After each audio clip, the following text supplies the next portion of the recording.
ચાલો ફ્રેન્ડ, આપણે હવે બનાવીએ લિક્વિડ મઠો। સૌ પ્રથમ દહીં નો લચકો લઈ લીધો છે। હવે આપણે તેને એક રસ કરી લઈએ। હાથે બધું હલાવી નાખવાનું છે।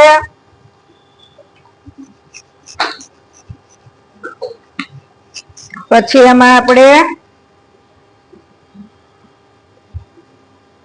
ખાંડ એડ કરી દઈએ।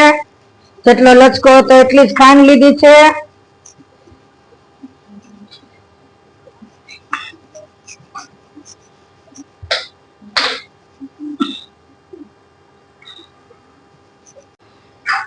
આમાં દળેલી ખાંડ આપણે મિક્સ કરી દીધી છે।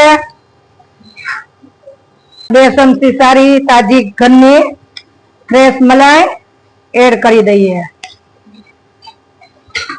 ચાલો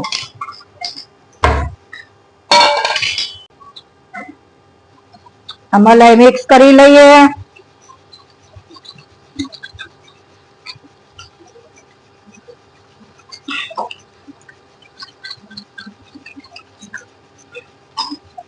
હવે એમાં થોડું થોડું દૂધ એડ કરતા જઈએ।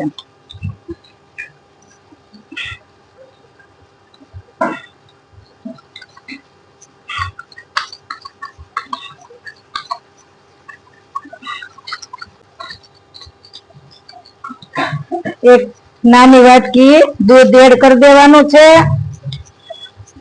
પછી સારી રીતે મિક્સ કરી લેવાનું છે। તો આપણો લિક્વિડ મઠો રેડી થઈ જશે।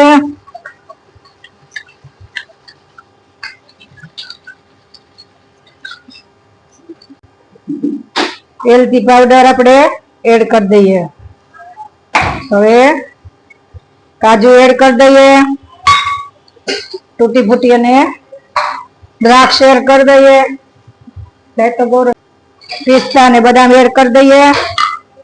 હવે સારી રીતે મિક્સ કરી લઈએ। તો રેડી છે આપણો લિક્વિડ મઠો। હવે ડબ્બામાં સ્ટોર કરી દઈએ। તો આપણે હવે ડબ્બામાં પેક કરી દઈએ અને ફ્રીઝરમાં સેટ કરવા મૂકી દઈએ। તો રેડી છે આપણો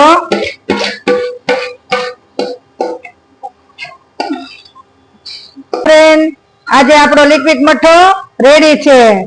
તો હવે આપણે એને જો ઘરે બનાવેલો લિક્વિડ મઠો બહુ સારો લાગે, તો તમે બનાવજો જરૂરથી।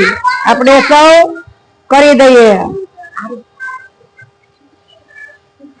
અમારી રેસીપી કેવી લાગી તો જરૂરથી જણાવજો કોમેન્ટમાં, અને લાઈક, શેર અને સબસ્ક્રાઇબ કરજો।